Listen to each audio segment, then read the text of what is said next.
Está começando mais um programa, Momentos Espirituais, produzido pela equipe de comunicação do Centro Espírita Paulo de Tarso, Vinhedo.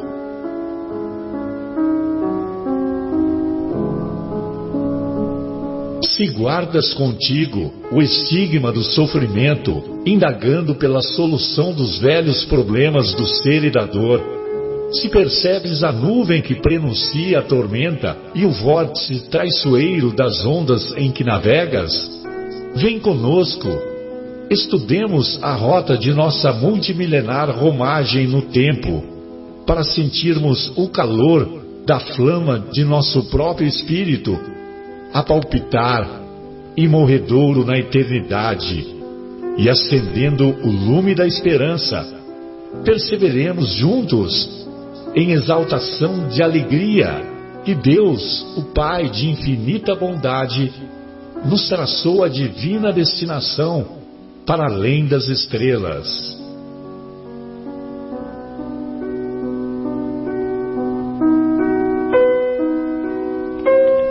Boa noite a todos. Iniciamos mais um encontro de estudos à luz do Evangelho segundo o Espiritismo, através do nosso programa Momentos Espirituais, programa que é produzido aqui pelo Departamento de Comunicação do Centro Espírita Paulo de Tarso. Hoje, na agradável companhia do nosso querido Leandro, do nosso querido João, do nosso querido Afonso e do não menos querido Guilherme. Queremos mandar um abraço carinhoso à nossa querida Fátima, ao nosso querido Marcos e a tantos corações que nos ouvem e que nos estimulam.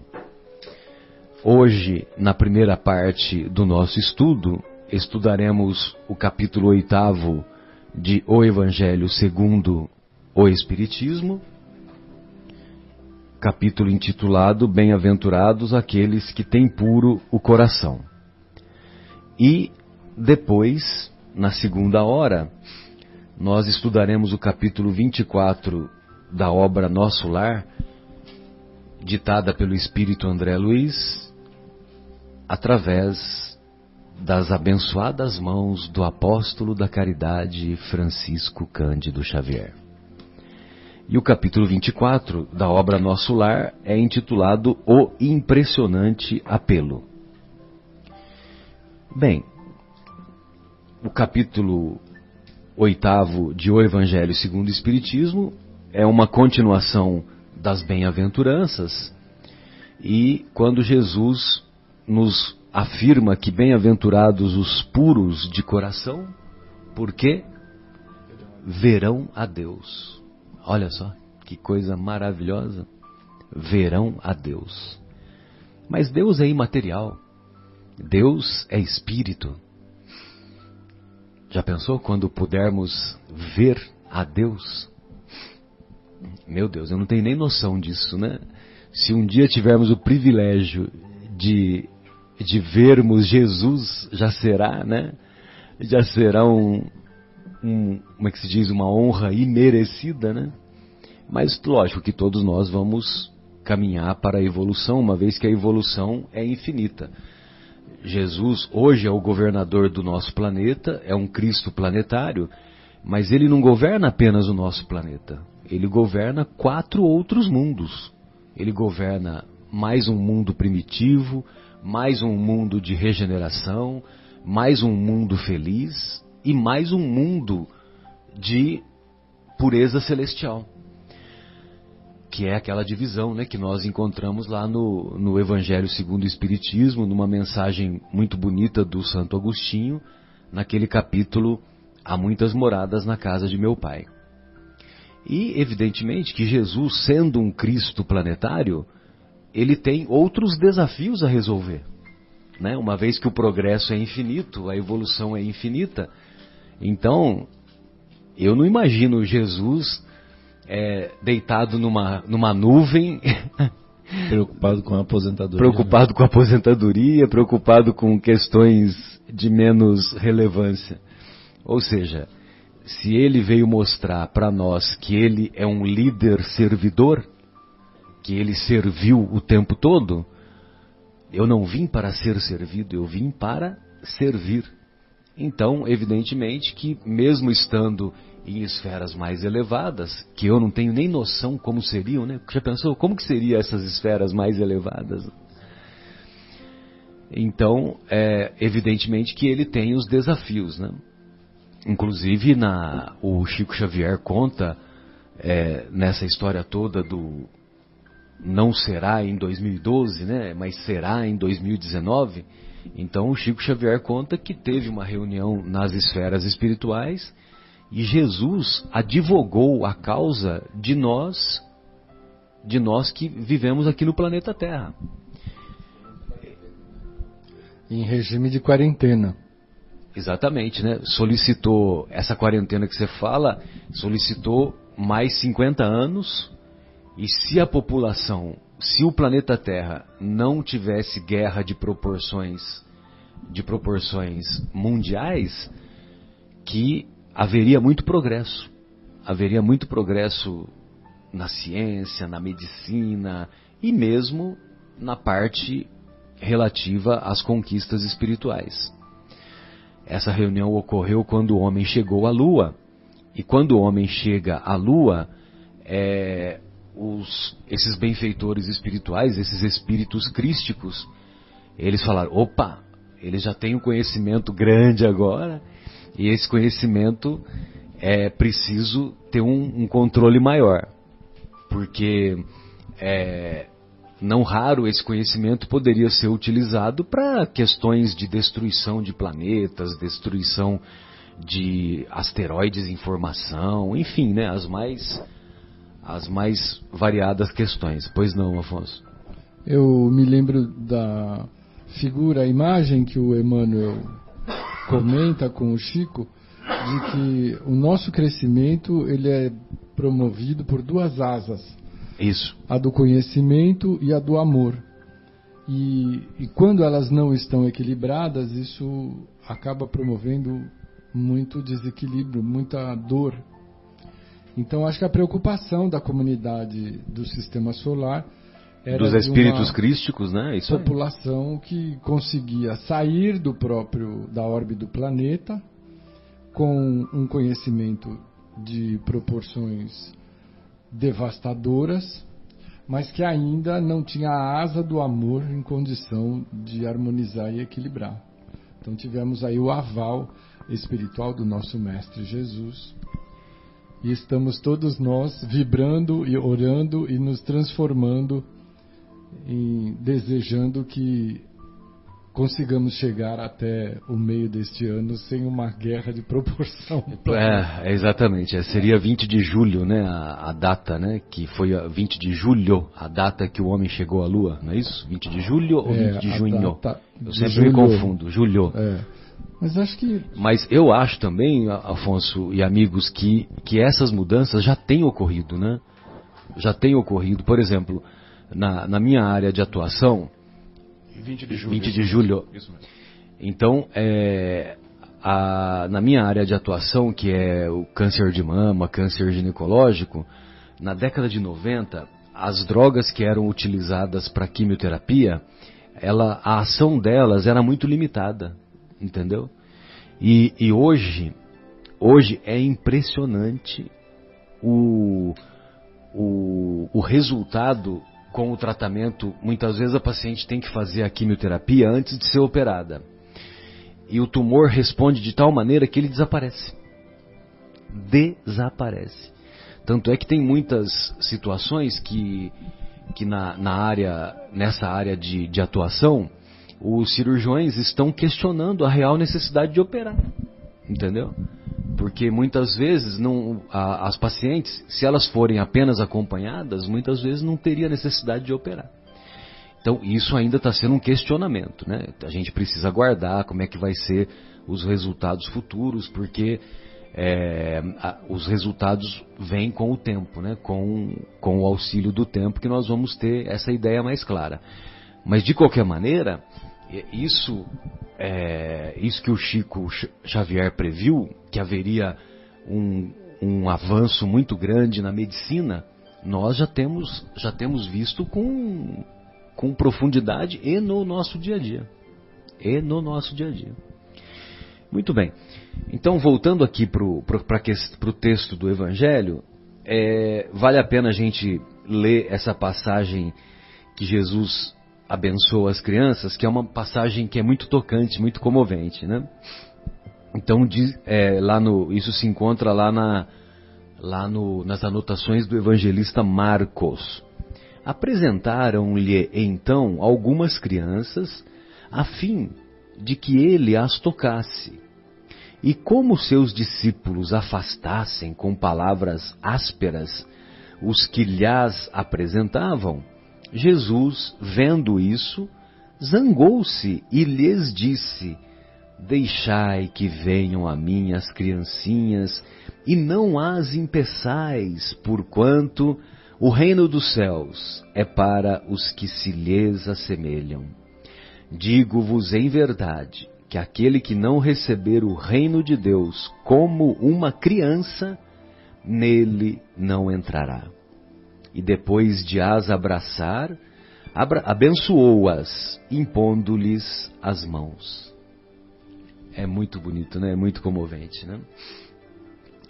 E eu tenho o item 18, o item 18 desse capítulo, que é uma mensagem muito tocante, muito bonita, que é assinada pelo João Evangelista, através de uma mensagem mediúnica, e essa mensagem é intitulada Deixai que venham a mim as criancinhas. Eu acho que vale a pena nós lermos, porque realmente é uma mensagem muito comovente, e uma mensagem que foi ditada por um espírito de altíssima hierarquia, que é o nosso querido Giovanni, João Evangelista. João, uma palavra, né, de origem italiana, Giovanni, que era o jovem, né? Ele era o mais jovem dos apóstolos, e por isso que Jesus, nos evangelhos, quando se refere a João, era o apóstolo ou o discípulo que era mais amado. Mas não é que Jesus amava o João mais do que os outros. Como ele era o mais jovem, então Jesus dava mais atenção, mais carinho, né? Essa coisa toda, mas não que desfazia dos outros. É o cuidado do irmão mais velho, né? Cuidado do irmão mais velho, bem lembrado. Então a mensagem começa assim: disse o Cristo: deixai que venham a mim as criancinhas. Profundas em sua simplicidade, essas palavras não continham um simples chamamento dirigido às crianças, mas também o chamamento das almas que gravitam nas regiões inferiores, onde o infortúnio desconhece a esperança. Nada pior do que viver sem esperança. Nada pior. Jesus chamava a si a infância intelectual da criatura formada, os fracos, os escravizados e os viciosos.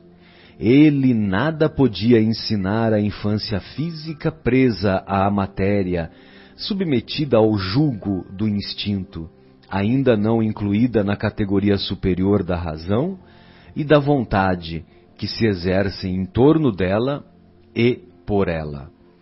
Então, evidentemente que ele distingue o que Jesus, quando diz deixai que venham a mim as criancinhas, é um convite que ele nos faz a todos nós, que somos crianças do ponto de vista psicológico, que somos viciosos, que somos fracos, que somos escravizados.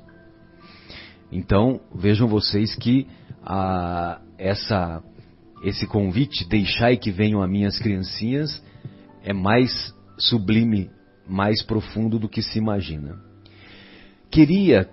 Continua a mensagem, queria Jesus que os homens a ele fossem com a confiança daqueles entezinhos de passos vacilantes, cujo chamamento conquistava para o seu o coração das mulheres, que são todas mães. É impressionante, né, esse trecho, que quando eu li a primeira vez, eu fiquei assim, muito emocionado, porque ele considera, o João Evangelista, considera que todas as mulheres são mães. E, evidentemente, que se você observar quantas pacientes que não fazem de tudo quanto é tratamento possível para conseguir engravidar e não consegue, né? Então, se nós considerarmos que a vida é uma só, que a vida material, que a existência é única, esse ensinamento de João seria uma contradição. Mas, evidentemente que ele se refere às várias vidas sucessivas que aquela mulher que não pôde se tornar mãe nesta vida, tornar-se-á em outra. E nem vamos entrar aqui na questão que muitas vezes as mulheres que fizeram mau uso da energia sexual em existências pretéritas, nesta existência acabaram tendo essa dificuldade de engravidar. E muitas vezes, mesmo tendo uma vontade enorme de ser mãe, mas muitas têm que conviver com essa desilusão, têm que conviver com essa frustração. Então, pois não, João? Tem também uma situação, né, que muitos casais, né, assim que adotam uma criança, né, e aí, como um milagre, logo na sequência as portas do céu se abrem. Né? Porque, na realidade, tinha que abrir o coração, né, dessa questão do egoísmo, assim, do orgulho e tudo mais, para a gente destravar o amor, né?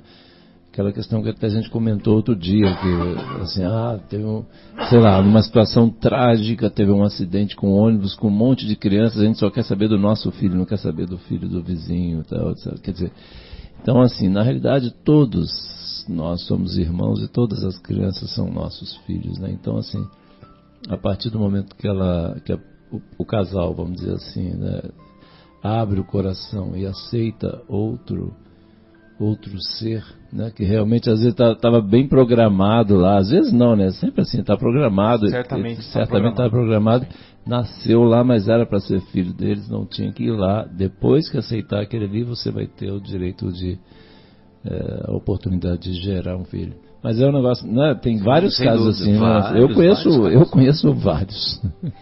E nós também, na nossa clínica diária, a gente observa isso com frequência. Ainda mais que você trabalha nessa área.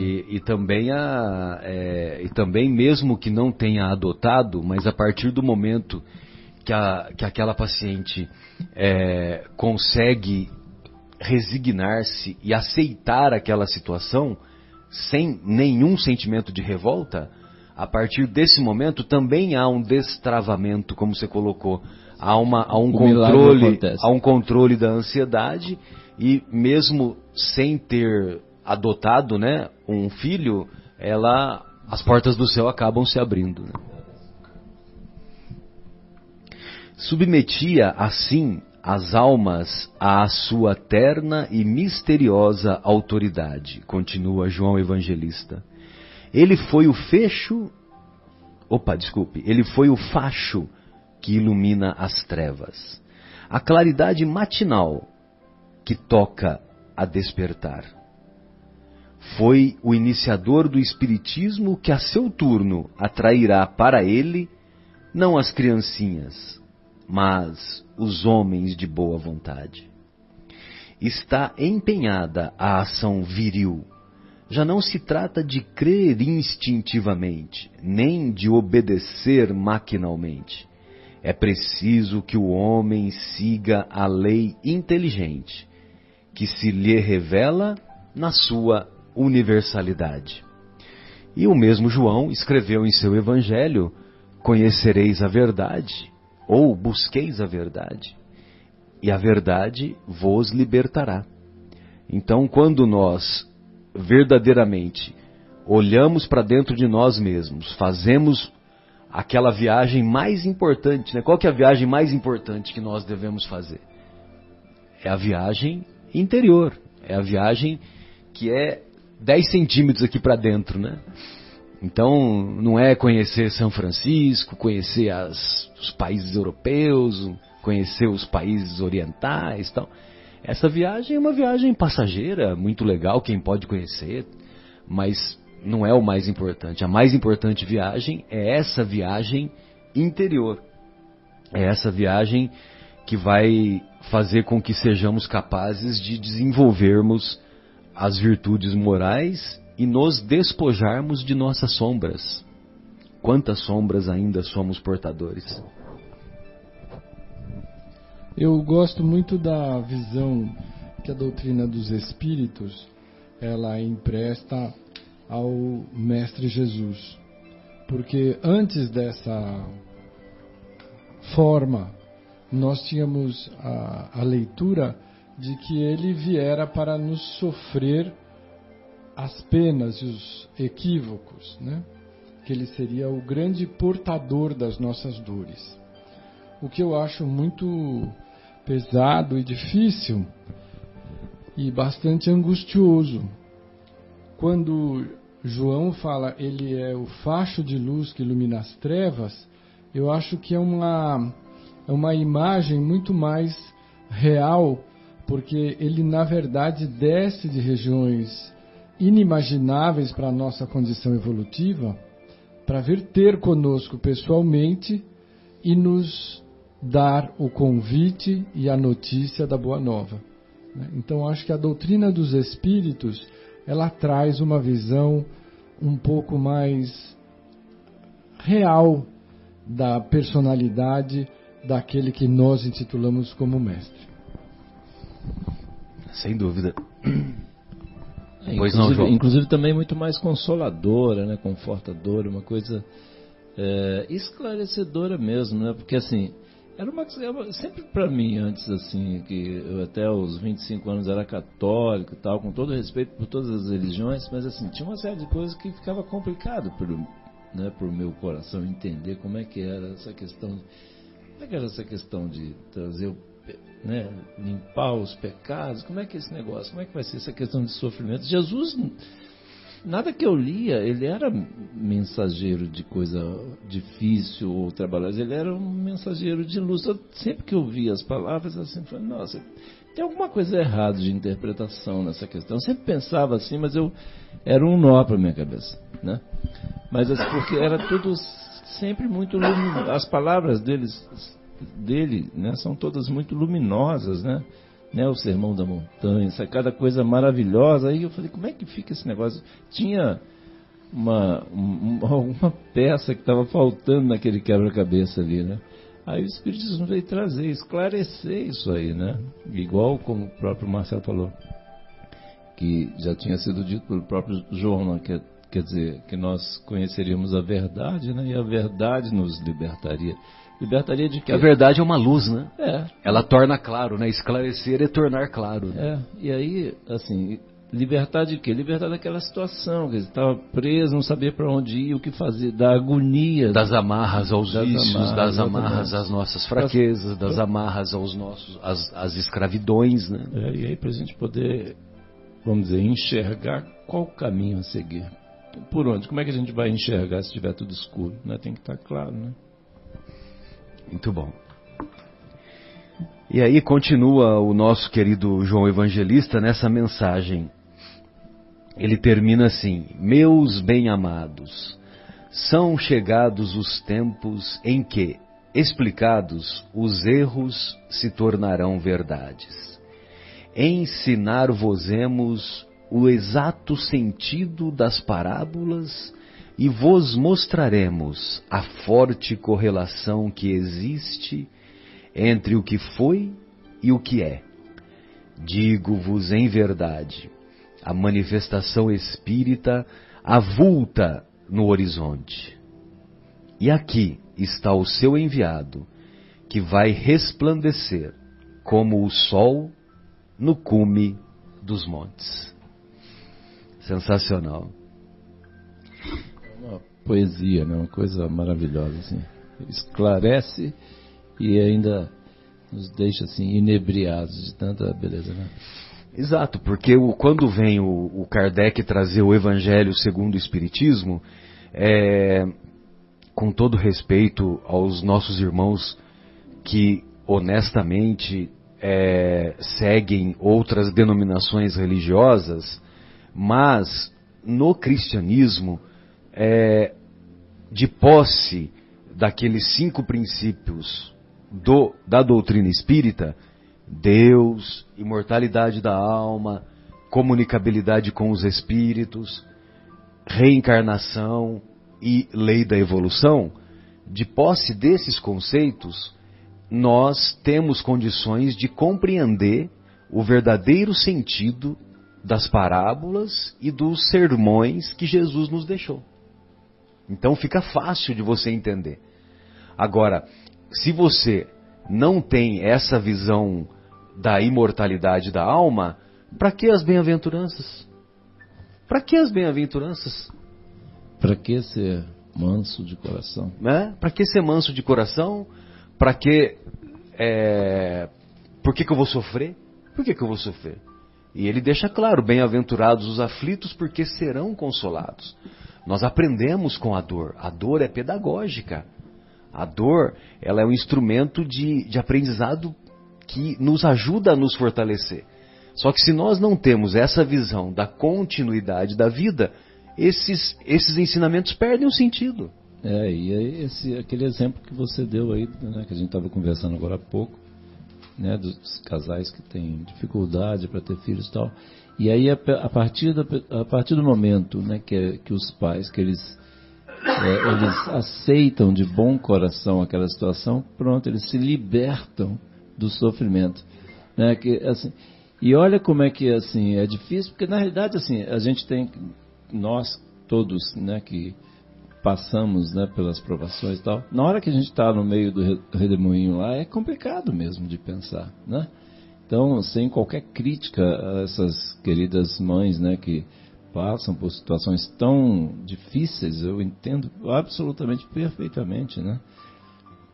Mas assim, é difícil da gente pensar lá na hora, mas como é libertador a hora que a gente consegue, ou não é? A hora que a gente consegue entender e sentir aquilo, vai como um refrigério lá pro coração e lava a alma, ou não é? Liberta, é um negócio impressionante, é muito maravilhoso. Que mãe, se fosse uma vida só, que mãe se sentiria feliz no paraíso, né? Vamos supor, né? A mãe está lá no paraíso, é uma existência só. Ela foi uma boa alma aqui na Terra, aí quando ela morreu, ela foi para o paraíso. Como que essa mãe vai ficar feliz no paraíso ao saber que um de seus filhos se encontra lá em regiões inferiores e que essa mãe nunca mais vai encontrar esse filho? Então, olha a dificuldade de entender, de aceitar, de entender a justiça de Deus sem esse conceito, né? Fala a verdade. Então, assim, é complicado, é difícil, né? Com absolutamente respeito por todas as religiões, todos os conceitos, as filosofias, como o Marcelo comentou. Mas, assim, é muito complicado de entender e aceitar, é muito difícil. Por exemplo, esse exemplo que a gente está falando hoje aqui, dessa questão, né, de casais que não conseguem engravidar, etc. Já pensou que coisa difícil de entender se a gente não abre o coração para essa... É como aquela história de tirar o véu para a gente entender mais a questão, como o João falou aqui, né? Para entender as mensagens das parábolas, sem todo aquele mecanismo que Jesus colocou, porque na hora lá a gente não tinha como, era muita informação quando Jesus veio, né, há 2000 anos atrás, né, era muita coisa. Ele mesmo disse, né, que depois ele ia enviar o Paráclito para nos esclarecer, porque era muita informação naquele momento, nossa cabecinha não ia caber. Exatamente. Mas agora não, né, Marcelo, né, Afonso? Então, aí nesse momento, olha como é que esclarece, liberta, a gente vai facilitando o nosso entendimento.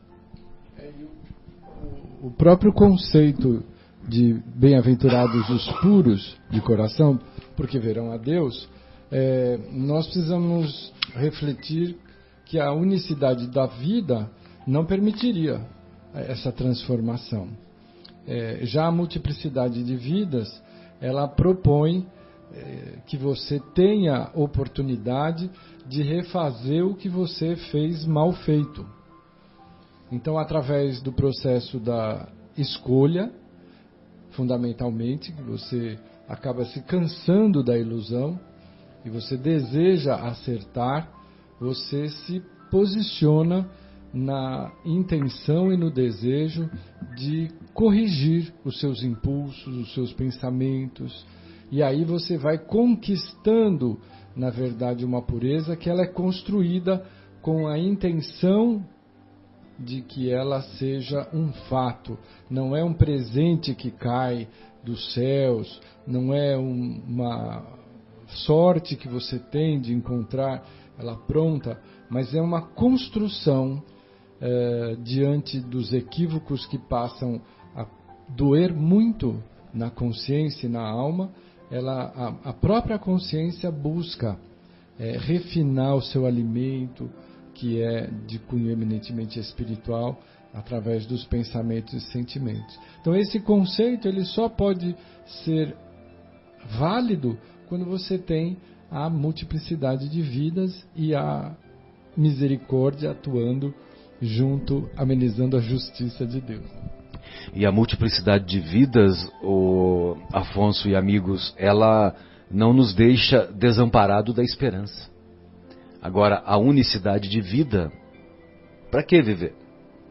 Os nossos irmãos materialistas, os nossos irmãos ateus, eles dizem que quando o nosso corpo parar de funcionar, nós vamos para o buracão. Entendeu? Ou seja, a nossa consciência se perde, e aí eu te pergunto, então quer dizer que tudo isso aqui que eu vivi não teve sentido nenhum?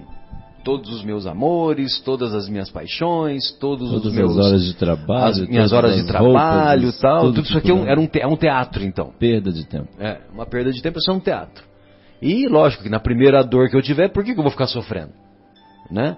Então quer dizer, por isso que é uma filosofia que leva mais e mais pessoas, infelizmente, à autodestruição. Leva ao bendito do suicídio, que a doutrina espírita combate com veemência, justamente por quê? Porque estende mãos generosas aos nossos irmãos que estão lá na beira do suicídio. É verdade. Pois então, Marcelo, queria aproveitar aqui essa deixa que o nosso querido Afonso puxou, e você também está falando essa questão de existência em existência e tal. Tem uma mensagem, aquela famosa mensagem das quintas-feiras lá que eu mando pro pessoal lá, né? Aí eu, em leitura ao acaso do livro Pão Nosso, lá do nosso querido Emmanuel, a mensagem de ontem foi essa aqui, a mensagem número 29, lá do Pão Nosso, chamada A Vinha. Então, como está muito de acordo, vou, se vocês me permitem, ler aqui, é muito lindo. E ele diz assim, em Mateus diz assim, e disse-lhes, ide vós também para a vinha, e dar-vos-ei o que for justo. E eles foram. Qual capítulo que é? Capítulo 29, né, do Pão Nosso. Não, é Mateus capítulo 20, versículo 4. Ah, tá, 24. 4, E aí o Emmanuel diz assim, eles explana, né, essa passagem. Ele diz assim, ninguém poderá pensar numa terra cheia de beleza e possibilidades, mas vogando ao léu na imensidade universal. O planeta não é um barco desgovernado. Já foi dito aqui, né, que o Cristo é o governador. Né? Exatamente. As coletividades humanas costumam cair em desordem, mas as leis que presidem os destinos da casa terrestre se expressam com absoluta harmonia. Essa verificação nos ajuda a compreender que a Terra é a vinha de Jesus. A Terra é a vinha de Jesus, olha que lindo, né? Aí vemo-lo trabalhando desde a aurora dos séculos, e aí assistimos à transformação das criaturas que, de experiência a experiência, se lhe integram no divino amor. Olha que imagem maravilhosa. Então, assim, de experiência a experiência, é assim que a coisa vai acontecer. Não dá para resolver tudo de uma vez. Não dá para acertar tudo numa encarnação. Então aí vemos, aí assistimos à transformação das criaturas que de experiência a experiência se lhe integram no divino amor. A formosa parábola dos servidores envolve conceitos profundos. Em essência, designa o local dos serviços humanos e refere-se ao volume de obrigações que os aprendizes receberam do Mestre Divino. Por enquanto, os homens guardam a ilusão de que o orbe pode ser o tablado de hegemonias raciais ou políticas, né, que a gente vive sempre nessa linha. Mas perceberão em tempo o clamoroso engano, porque todos os filhos da razão, corporificados na crosta da terra, trazem consigo a tarefa de contribuir para que se efetue um padrão de vida mais elevado no recanto em que agem transitoriamente. Então nós estamos aqui para melhorar o padrão de vida mesmo, né? Onde quer que estejas, recorda que te encontras na vinha do Cristo. Olha que coisa forte, né? Vives sitiado pela dificuldade e pelo infortúnio? Trabalha para o bem geral, mesmo assim, porque o Senhor concedeu a cada cooperador o material conveniente e justo. Olha que coisa. Então, assim, como você puxou essa questão de experiência em experiência, né, e aí o Emmanuel trouxe de uma forma tão poética essa lição aqui para a gente refletir, né? A gente tem que lembrar sempre que a gente está trabalhando para o Cristo, né? Independente se é médico, né? Se é um motorista de ônibus, se é um engenheiro, se é um escritor, enfim, a gente está na vinha do Cristo e estamos trabalhando para melhorar o nível de vida aqui no planeta. E a gente só vai conseguir isso vindo várias vezes, não dá para fazer de uma vez só. Imagina, lógico que não. E você me lembrou agora, João, que tem um determinado momento em uma das cartas de Paulo, eu não vou saber qual, que ele diz assim que tem vários conceitos do Paulo de Tarso que ele fala assim, de tudo dai graças, tudo posso naquele que me fortalece. Tem uma que é muito legal, que agora me fugiu. Isso, essa que eu queria lembrar. Tudo posso, mas nem tudo me convém. Exatamente. Olha só que grandeza de ensinamento, né? Eu posso fazer tudo, qualquer coisa eu posso fazer. Só que nem tudo me convém. 1 de Coríntios 6. Essa do tudo posso, porém... Mas nem tudo me convém. Nem tudo me convém. Então, na primeira epístola, no capítulo 6º, né? Isso. Então, e aí dentro disso que você estava falando, ele diz que tudo o que fizerdes, faça como se fosse para o Senhor. Entendeu? E ele se referia ao Cristo. Ele se referia Exatamente. Ao amigo Jesus que estendeu mãos generosas para ele lá na estrada de Damasco. Certo? E ele, aí num determinado momento, anos depois, em uma das cartas, ele fala isso. Tudo o que fizerdes, faça como se fosse para o Senhor. Já pensou se nós fizéssemos isso no nosso dia a dia? Tem uma reflexão assim também, tipo assim, na hora que a gente estiver na dúvida, fala, pô, será que eu faço ou não faço, tal? Aí a gente pensa assim, como será que Jesus faria nessa situação? Pronto. Aí eu acho que não tem dúvida, cara. Sabe? Aí eu acho que não vai ter dúvida. A gente sabe o que Jesus queria. E de que forma ele se comportaria, se estenderia a mão, se buzinaria ou não, se furaria a fila ou não, se daria a vez ou não, né? Se brigaria ou se daria um sorriso, enfim. Mas é uma passada, é muito interessante para a gente refletir, né? Eu gosto muito dessas situações assim, de hora que eu tô, o que Jesus faria nessa situação?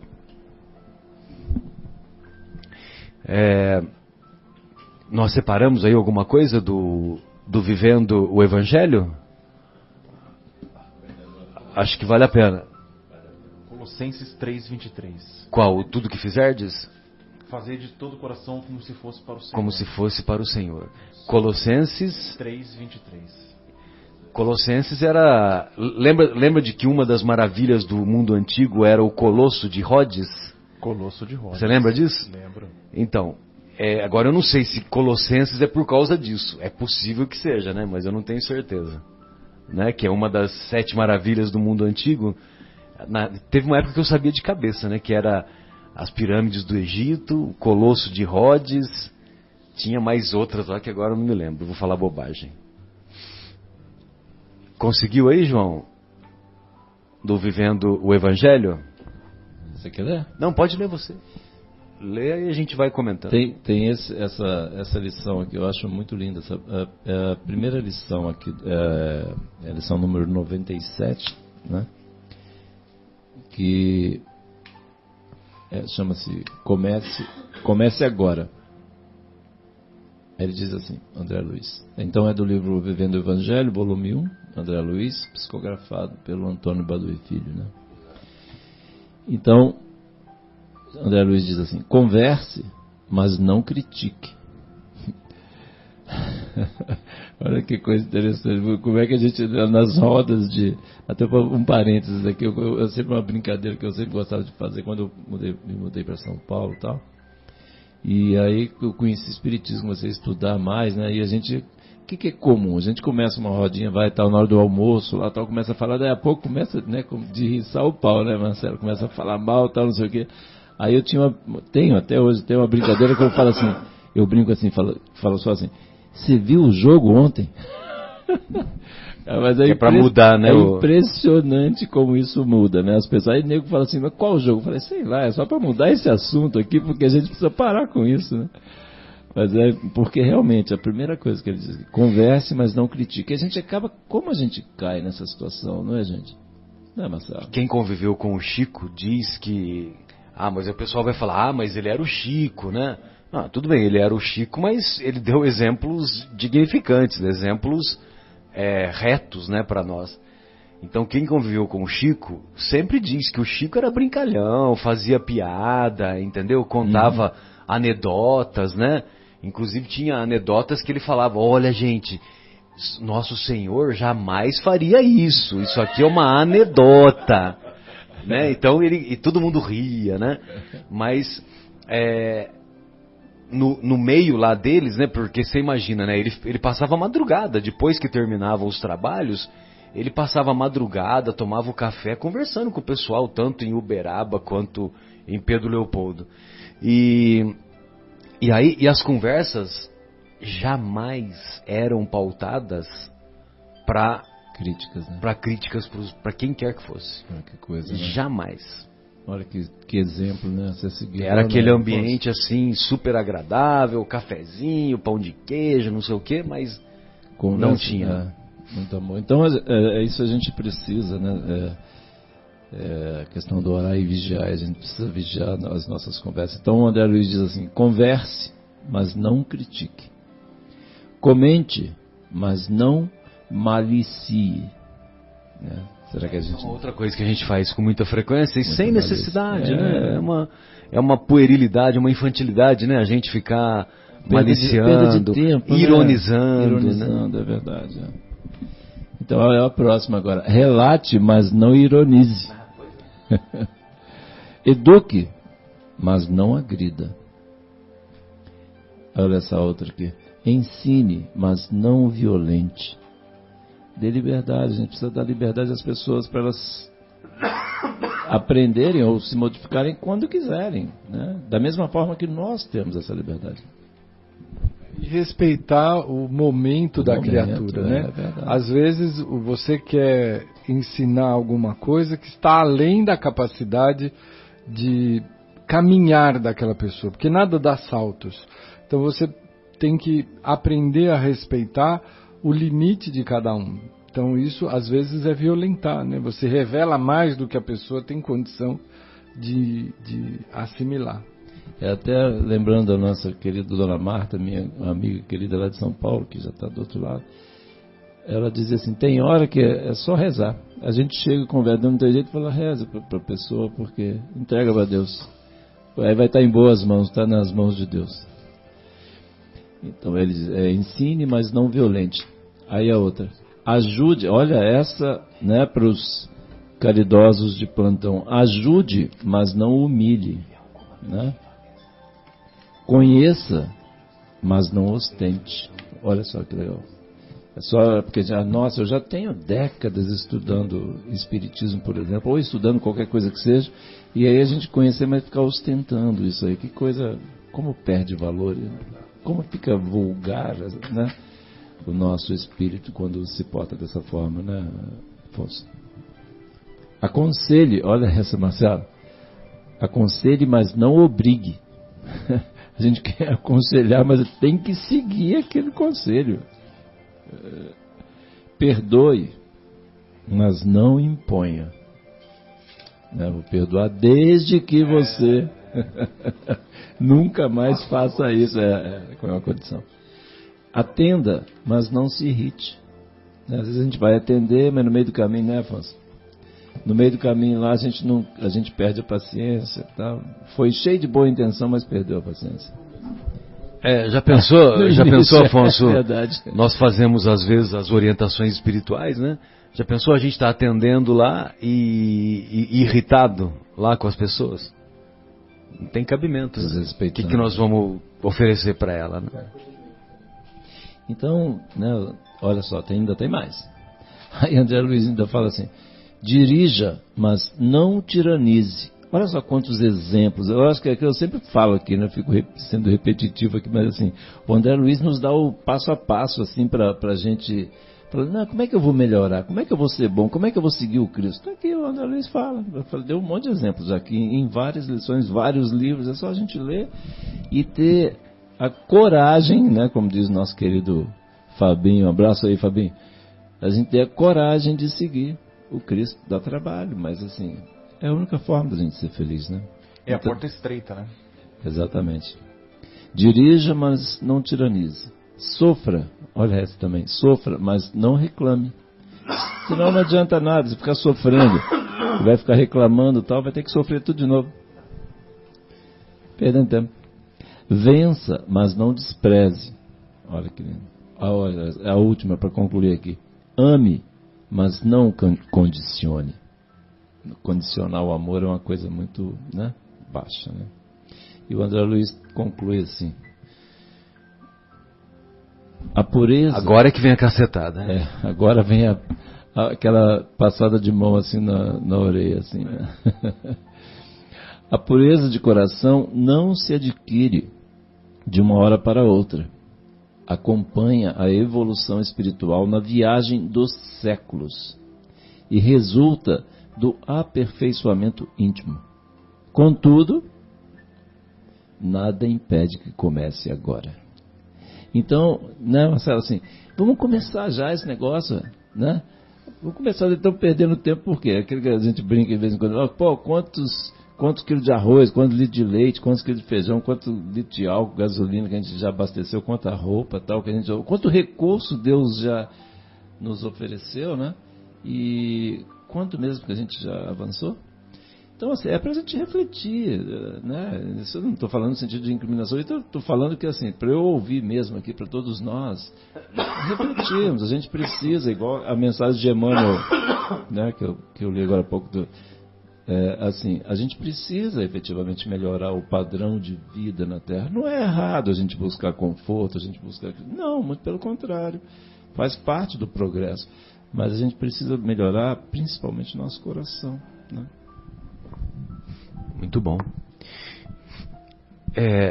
Lá na obra Vida e Sexo, que é uma obra belíssima e que mesmo os estudiosos da área da psicologia consideram uma obra difícil, né? Uma obra complexa, porque os conceitos lá são conceitos que ainda nós que somos portadores de múltiplas imperfeições, nós temos muitas dificuldades de compreender. É um livro que foi escrito pelo Chico, ditado pelo Emmanuel, no começo dos anos 70. E, num determinado momento, ele diz assim, que o namoro, ele é caracterizado como um encantamento suave. O namoro é caracterizado como um encantamento suave. Nós estamos namorando a doutrina espírita há 30 anos, há 40 anos, há 50 anos. Só que nós nos recusamos a nos casar com a doutrina espírita. Ou você pode estender também isso, nos recusamos a casar com Jesus. Então, nós achamos muito bonito a mensagem, os conceitos, os princípios, mas ele não fala aí que nós podemos começar agora, né? Nós podemos começar agora a seguir esse roteiro, um roteiro simples, né? Não criticar, não ironizar, né? E muitas vezes nós saímos daqui e vamos ironizar lá fora. Por exemplo, nós desejamos que não aconteça com nenhum de nós aqui. Mas será que amanhã, na nossa família, não pode ter um irmão nosso que enverede pela política e lá, num determinado momento, ele dê uma escorregada e essa escorregada, entre aspas, é causa de escândalo, é causa de que ele vai para a cadeia, é causa de que ele é enquadrado como corrupto. E, sendo parente nosso, o que nós vamos falar? Nós vamos tratá-lo, olha, foi uma escorregada, olha, ele não foi feliz, né? Nós sempre consideramos que quando é conosco... O pessoal não entendeu. Quando é conosco, nós até mudamos o adjetivo, né? É um equívoco. Agora, quando são os outros fizeram uma burrada, né? E quando nós erramos, não, foi um equívoco. Então, quer dizer, amanhã nós poderemos nos encontrar nessa situação.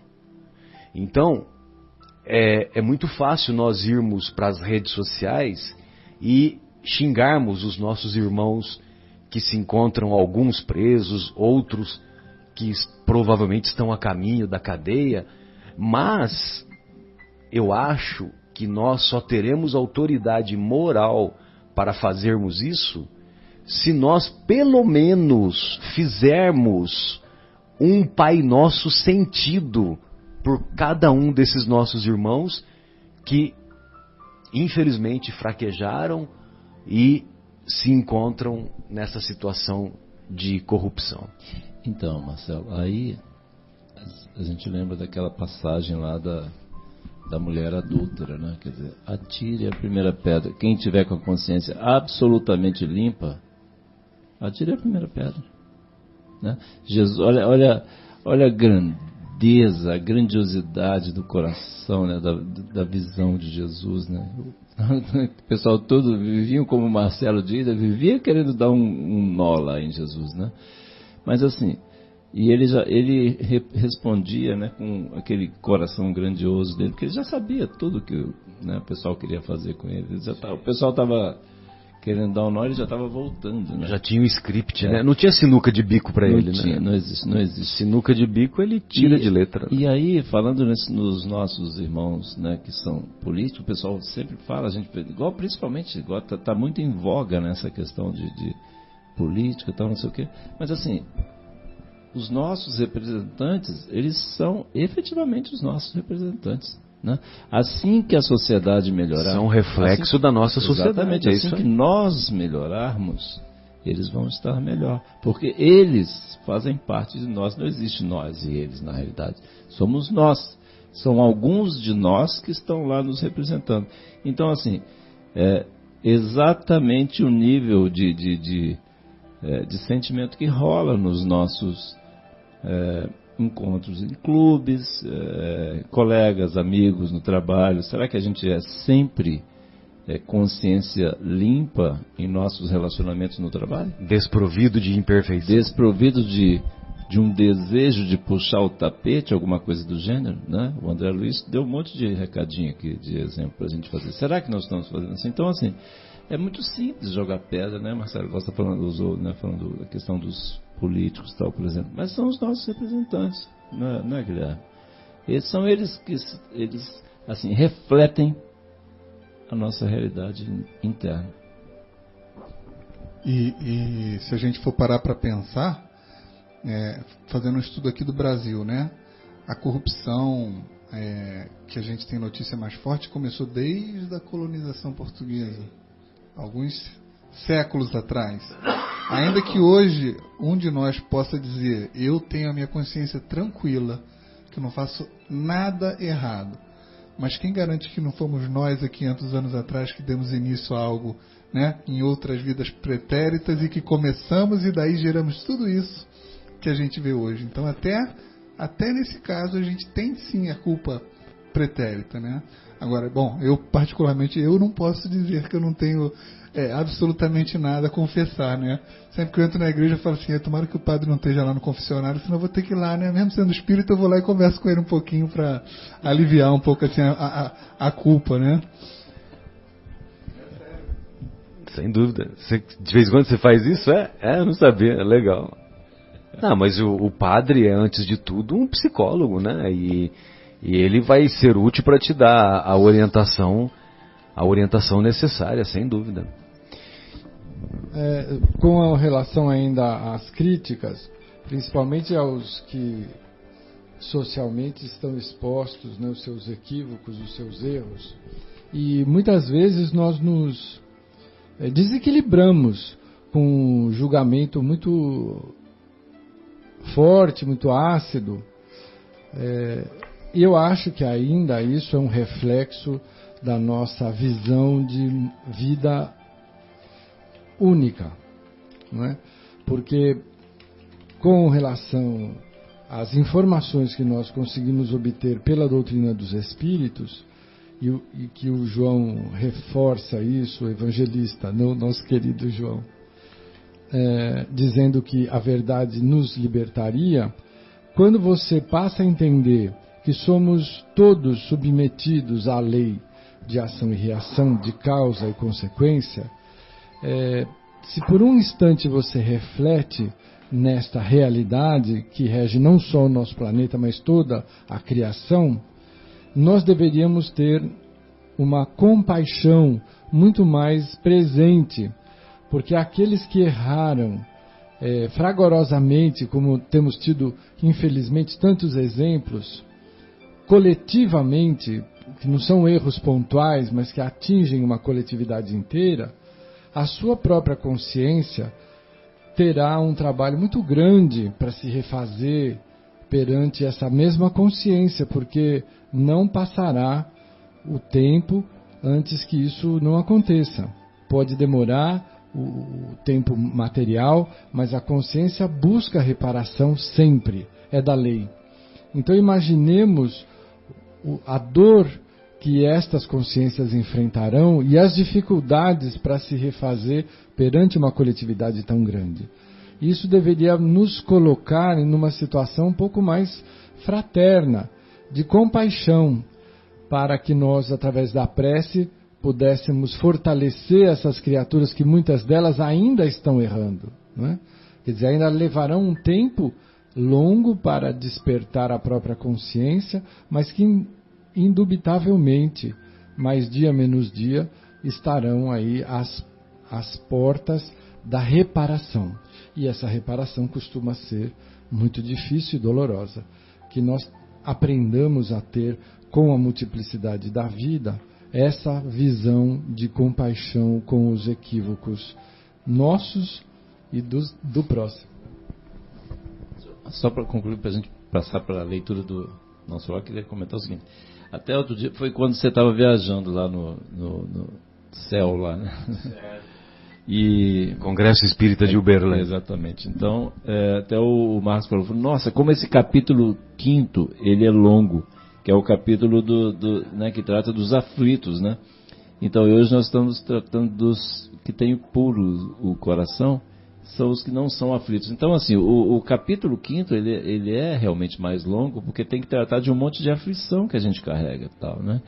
Mas, assim, como é mais fácil ser, né, já puro de coração, agora que a gente se desprende dessas coisas todas. Mas, assim, um outro ponto também é o seguinte, nós temos que, para não, né, para auxiliar na nossa motivação, assim, nós já estamos melhorando, né?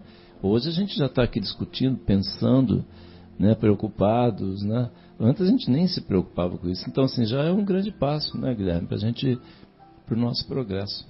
Vai dar certo. Jesus falou que vai dar certo, já está dando certo. Então vamos fazer a nossa primeira pausa musical e retornaremos em seguida.